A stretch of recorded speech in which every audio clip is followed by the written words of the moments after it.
This channel does not promote any violent, harmful, or illegal activities. All content provided by this channel is meant for an educational purpose only. দেখুন, বিহারের বিধানসভা নির্বাচনের ফলাফল ঘোষণার প্রক্রিয়া চলছে। তো এখন এ বিষয়ে চূড়ান্ত কোনো মন্তব্য বিশ্লেষণ করার কোনো সময় এখনো আসেনি। প্রবণতা হয়তো স্পষ্ট, কিন্তু আমাদের সর্বোচ্চ নেতৃত্ব খতিয়ে দেখছেন। কিন্তু এর মধ্যে বিজেপির কিছু নেতা, বাংলার অথবা সর্বভারতীয় বিজেপি, তারা বিহারের সঙ্গে বাংলাকে রিলেট করে এরপর বাংলা এই ধরনের একটা ন্যারেটিভ তৈরি করতে চাইছেন।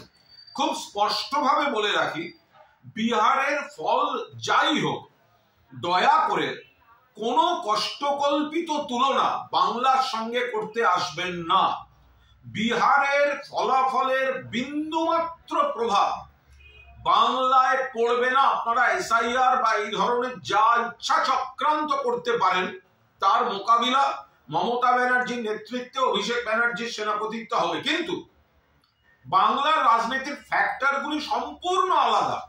এখানে উন্নয়ন, এখানে বাংলার সম্মান, বাংলা ভাষার সম্মান, পরিযায়ীর প্রতি চূড়ান্ত অপমান বিজেপির, তাদের অধিকার রক্ষা, বাংলার মানুষের বৈধ ভোটারদের অধিকার রক্ষা, কেন্দ্রের টাকার জন্য বঞ্চনা, প্রতিশোধের রাজনীতি। এখানে বিজেপি মানুষের দ্বারা প্রত্যাখ্যাত, আর শীত গ্রীষ্ম বর্ষা মমতা বন্দ্যোপাধ্যায় ভরসা, যার উন্নয়নের মডেল অন্যান্য রাজ্যকে অনুসরণ বা অনুকরণ করতে হয়। ফলে বিহারের রেজাল্ট যাই হোক, তার প্রভাব বাংলায় পড়বে না এবং সম্পূর্ণ ফ্যাক্টরগুলি আলাদা। এখানে তৃণমূল মানুষের বন্ধু এবং সামাজিক আর্থসামাজিক কাঠামোয় মানুষের আর্থিকভাবে সামাজিকভাবে তৃণমূল বন্ধু, এবং বিজেপি বঞ্চনা, উপেক্ষা, অপমান, অস্তিত্বের সংকট তৈরি করে দেওয়ার জন্য বিজেপি এখানে শত্রু।